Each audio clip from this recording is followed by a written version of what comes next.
جنت البقیہ جنت البقیہ جنت البقیہ الشیطان اللعین الرجیم بسم اللہ الرحمن الرحیم الحمدللہ رب العالمین وصلی اللہ علی سید المرسلین وآلہ الطیبین الطاہرین اما بعد انا للہ و انا الیہ راجعون۔ 8 شوال روز انہدام جنت البقیع، وہ غم کا دن جس دن تمام عالم اسلام کا دل غمگین ہوا، مجروح ہوا۔ ایسا دن جس دن جو ظلم ہوا ہے وہ غیر مسلم کی طرف سے نہیں بلکہ خود مسلمانوں کی طرف سے اہل بیت، اصحاب، ازواج رسول پر کیا گیا ہے۔ جنت البقیع کا انہدام صرف کچھ عمارتوں کا انہدام نہیں تھا، صرف کچھ قبور کا انہدام نہیں تھا، بلکہ انہدام جنت البقیع مسلمانوں کے وقار کا انہدام تھا، مسلمانوں کی شرافت کا انہدام تھا جو کوشش کی گئی، مسلمانوں کی عزت کا انہدام تھا۔ اور ہر مسلمان کا فریضہ ہے کہ اگر واقعی وہ شریف ہے، واقعی وہ عزت دار ہے، وہ صحابہ کا چاہنے والا، وہ اہل بیت کا محب ہے، وہ ازواج رسول کا چاہنے والا ہے، تو جنہوں نے بھی منہدم کیا ہے ان کے خلاف آواز بلند کی جائے، ان کے خلاف آواز اٹھائی جائے، اس لیے کہ جنت البقیع وہ مقدس مقام، وہ مقدس قبرستان، وہ مقدس جگہ کہ تاریخ جنت البقیع میں جو چیزیں بیان کی جاتی، یثرب کا پہلا قبرستان، مدینہ کا پہلا قبرستان جسے رسول نے آباد کرایا، اس جگہ کو بقیع یا بقیع الغرقد کہتے تھے۔ غرقد کانٹے دار درخت ہوتا تھا ببول کی طرح، جو اس جگہ پہ بہت زیادہ یہ درخت تھے، اگے ہوئے تھے۔ جب پیغمبر اسلام کے صحابی عثمان ابن مظعون کی شہادت ہوئی تو پیغمبر اسلام نے کہا میں چاہتا یہ ہوں کہ عثمان ابن مظعون کو بقیع کے مقام پہ دفن کیا جائے۔ اور پھر جناب عثمان ابن مظعون جب وہاں دفن ہوئے تو وہ کانٹے دار درخت دھیرے دھیرے کر کے وہاں سے ختم کیے گئے۔ مسلمانوں میں پہلے مدفون کا نام ہے عثمان ابن مظعون، یہ وہی صحابی ہیں جن کے نام پر امام علی نے اپنے بیٹے کا نام عثمان رکھا تھا۔ انصار میں سب سے پہلے دفن ہونے والے اسد ابن زرارہ تھے۔ بقیع الغرقد جو بقیع کے نام سے بھی جانا جاتا ہے اور آج ہمارے درمیان جنت البقیع کے نام سے جانا جاتا ہے۔ تاریخ بقیع میں اور زیارت بقیع میں آگے یہ بھی بیان ہوتا ہے کہ وہ ایسا مقدس مقام تھا جہاں پیغمبر اسلام اپنے گھر سے نکل کر جاتے تھے اور اصحاب بقیع کی زیارت کیا کرتے تھے۔ صحیح مسلم جلد 2 صفحہ 669 اس میں عائشہ سے روایت ہے، وہ کہتی ہے کہ پیغمبر اسلام حجرے سے نکلتے اور نکلنے کے بعد جنت البقیع جاتے اور جنت البقیع میں جا کر وہاں پہ قبور کو سلام کرتے تھے، السلام علیکم دار قوم مؤمنین الی آخر، اے مومنین کے مقام، مومنین کے گھر، تم پر ہمارا سلام ہو۔ پیغمبر ایک طولانی سلام کیا کرتے تھے، یعنی وہ مقدس جگہ تھی جس کا احترام نبی نے کیا۔ دوسری روایت میں پیغمبر سے ہی یہ روایت نقل ہوئی ہے کہ آپ فرماتے ہیں کہ یہ بقیع کا مقام ہوگا جہاں سے 70,000 افراد محشور کیے جائیں گے اور جنہیں بغیر حساب و کتاب کے جنت میں بھیجا جائے گا، ان کے چہرے 14ویں کے چاند کے جیسے چمکتے ہوں گے۔ تیسری روایت صفوان جمال سے ہے، امام کاظم علیہ السلام نے ارشاد فرمایا کہ پیغمبر بقیع کی زیارت کے لیے گئے اپنے اصحاب کے ہمراہ، اور زیارت کرنے کے بعد پیغمبر نے انہیں جو جملہ کہا اللہ رحمت نازل کرے میرے اصحاب کے اوپر جو یہاں پہ دفن ہیں، ان شہیدوں پر جو یہاں پر دفن ہیں۔ اصحاب کی طرف پھر مخاطب ہوئے پیغمبر اور کہا اے میرے اصحاب یہ تم سے بہتر ہیں اور برتر ہیں جو یہاں پر دفن ہیں۔ اصحاب نے کہا یا رسول اللہ ہم بھی آپ پر ایمان لے آئے ہیں، ہم بھی آپ کے ساتھ ہیں، یہ ہم سے برتر کیوں ہیں؟ کہا اس لیے کہ یہ شہید ہو کے دنیا سے چلے گئے، لیکن تم میرے بعد کیا کیا کرو گے یہ تم بہتر جانتے ہو، تم بھی نہیں جانتے ہو، ہم بھی نہیں جانتے کیا کیا کرنے والے ہو، لیکن تمہارے ذہنوں میں تمہاری نیتوں میں جو چیزیں ہیں وہ اللہ بہتر جانتا۔ یعنی پیغمبر نے جو فتنہ آنے والا تھا اس سے خبردار پہلے ہی کر دیا تھا۔ اور بھی بہت سی روایتیں ہیں بقیع کے سلسلے میں کہ بقیع کی کیا کیا فضیلتیں ہیں، ایسا مقدس مقام، اور جب مقدس تھا تبھی تو سارے اصحاب چاہتے یہ تھے کہ ہم بقیع میں دفن ہوں، سارے انصار چاہتے یہ تھے ہم بقیع میں دفن ہوں، اور بقیع میں دھیرے دھیرے کر کے اصحاب کو دفن کیا جانے لگا۔ تاریخ بقیع میں یہ ہے کہ بقیع میں جو اصحاب دفن ہیں، بعض روایتوں میں 10,000 سے زیادہ صحابی اور تابعین کا تذکرہ ہے جو جنت البقیع میں دفن کیے گئے، جس میں جناب ارقم ابن ابی ارقم، اسد ابن زرارہ، عثمان ابن مظعون، جابر ابن عبداللہ انصاری، سعد ابن معاذ، عبداللہ ابن مسعود اور عباس ابن عبد المطلب رسول کے چچا، ان سب کا تذکرہ ہے کہ یہ جنت البقیع میں دفن ہوئی ہیں۔ خواتین ممتاز میں جناب فاطمہ بنت اسد، ان کی قبر جنت البقیع میں ہے، صفیہ بنت عبد المطلب رسول کی پھوپھی، جناب ام البنین حضرت عباس کی والدہ، جناب حلیمہ سعدیہ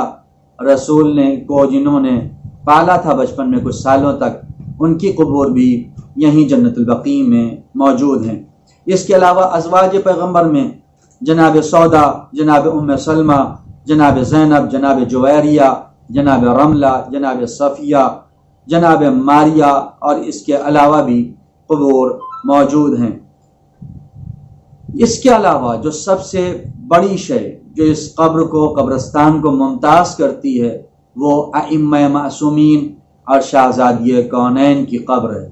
ائمہ معصومین یعنی امام حسن علیہ السلام، امام سجاد علیہ السلام، امام باقر اور امام صادق علیہ السلام، ان کی قبور بھی وہیں پر جنت البقیع میں موجود ہیں۔ اس کے علاوہ جناب زہرا کی ناشناختہ قبر جس کا نشان نہیں ہے وہ بھی یہیں پر موجود ہے، جنت البقیع میں کسی بھی مقام پر ہو وہاں پر ہے، یا روضہ رسول کے پاس ہے وہ بھی وہیں پر موجود ہے۔ اتنی مقدس قبور کہ انسان صرف اگر تصور کرے کہ ان کی قبروں کے حتیٰ کہ حرمت ہوئی ہے تو رونگٹے کھڑے ہو جاتے ہیں، لیکن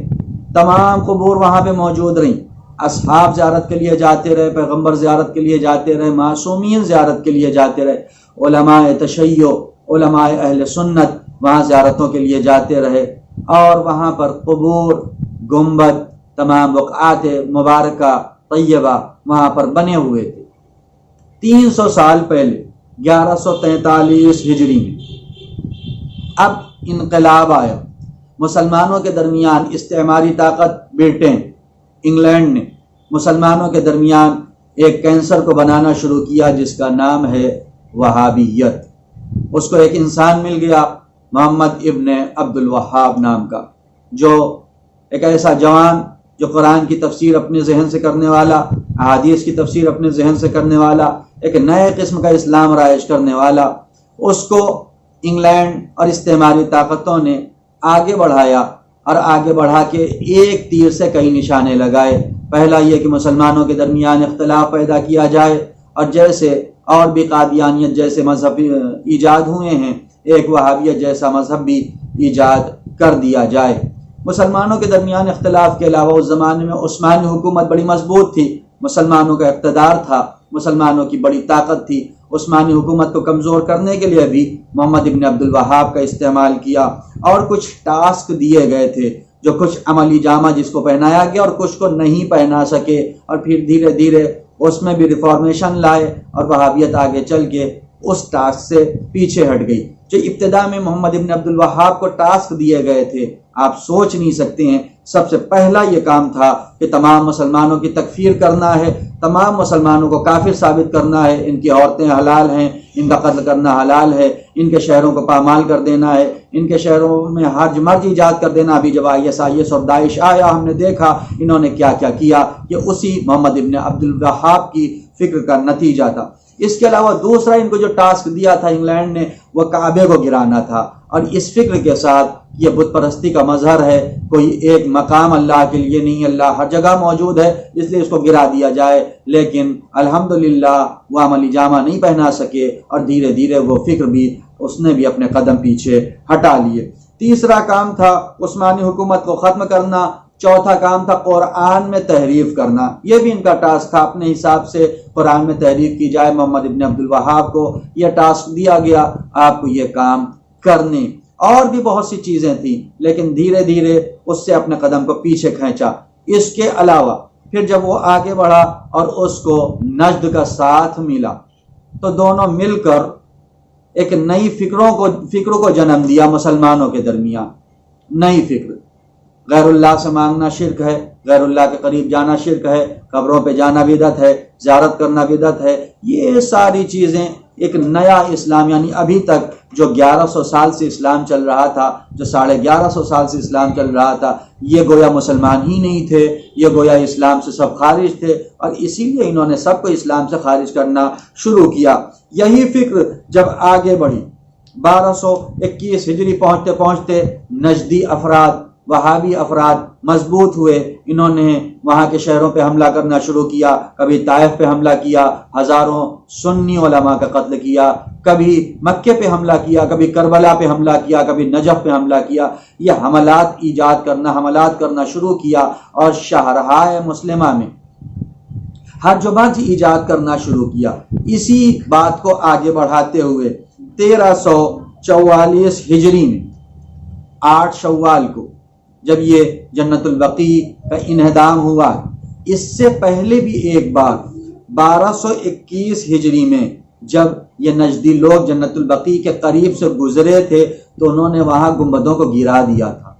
ہم 8 شوال جو مناتے ہیں یہ 1344 ہجری کا ہے، لیکن اس سے پہلے 1221 ہجری میں بھی انہوں نے گنبدوں کو گرایا، اور گرانے کے بعد اس جگہ پہ گندگیاں پھیلائیں، جنت البقیع کو پامال کیا، گندگیاں پھیلائیں، بلکہ بہت سی روایتیں ایسی ہیں کہ گھوڑے پالن وہاں پہ باندھنا شروع کر دیا، وہاں پہ نجس جانور بھی گزرنے شروع ہو گئے۔ لیکن جب کچھ سال گزرا دوبارہ کچھ تعمیرات ہوئیں، اور جو تھوڑا بہت تخریب ہوا تھا اسے پھر بنا دیا گیا، لیکن وہابی حکومت کو یہ برداشت نہیں تھا، نجدی حکومت کو یہ برداشت نہیں تھا، ان کے سینوں پہ سانپ لوٹتے تھے، کوئی ہمارے پاس نہیں آتا لیکن ائمہ کے پاس سب جاتے ہیں، صحابہ کے پاس سب جاتے ہیں، ہمارے در پہ کیوں نہیں آتے؟ پروردگار جسے عزت دیتا ہے اس کے لیے اس کے خلاف کوئی کتنے بھی اقدام کرے اس کی عزت کو پامال نہیں کیا جا سکتا۔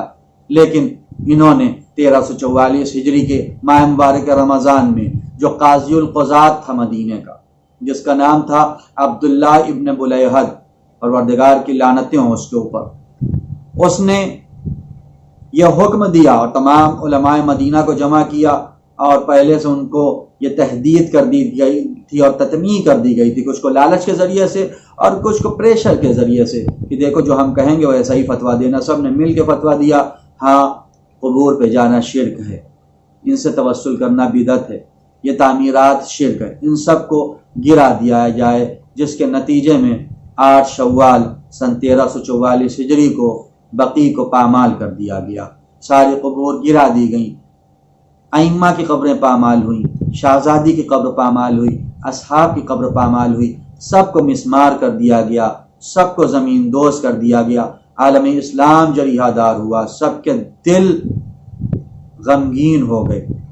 حوزہائے علمیہ تعطیل ہو گئے، تمام دنیا سے اعتراضات ہوئے، ازبکستان، قزاقستان، ارمنستان، گرجستان، ہندوستان، پاکستان، عراق، ایران، جتنے بھی مسلمان تھے ہر جگہ سے آوازیں بلند ہوئیں، ہر جگہ سے احتجاج کیا گیا، یہاں تک کہ ایران اور عراق سے 2 لاکھ کا لشکر بھی تیار ہو چکا تھا جو جانے کے لیے آمادہ تھا، لیکن علماء نے مصلحت نہیں سمجھی، علماء نے مصلحت نہیں سمجھی، ان سے کہا ابھی رک جاؤ، انشاءاللہ ہم پھر چلیں گے، انشاءاللہ بقی تعمیر ہوگی، انشاءاللہ وہ وقت آئے گا جب دوبارہ روضے تعمیر کیے جائیں گے، جب دوبارہ روضے بنائے جائیں گے۔ پروردگار کی ہزارہا کروڑہا لعنتیں ہوں عبدالعزیز ابن عبد الرحمن کے اوپر جس نے یہ حکم دیا، عبداللہ ابن بلیحت کے اوپر، محمد ابن عبد الوہاب کے اوپر، اس فکر کے اوپر جنہوں نے قبور بقی کو پامال کیا۔ پروردگار کی بارگاہ میں دعا ہے پروردگار ہمیں توفیق دے، جلد از جلد ہم بقی کو دوبارہ آباد کر سکیں۔ پروردگار ہمارے امام کے ظہور میں تعجیل فرما تاکہ ہم بقی میں جا کے نمازیں ادا کر سکیں، ہم ان روضات کو تعمیر کر سکیں۔ پروردگار تیری بارگاہ میں عاجزانہ دعا ہے وہابیت کو نیست و نابود فرما، پروردگار دشمنان اہل بیت کو نیست و نابود فرما۔ ہم ہر 8 شوال کو روز احتجاج کے عنوان سے مناتے ہیں کہ ہم ائمہ کے ہمراہ ہیں، ہم ائمہ کے ساتھ ہیں، ہم سلفیون وہابیون دشمنان اہل بیت کے ساتھ نہیں ہیں۔ والسلام علیکم ورحمۃ اللہ وبرکاتہ۔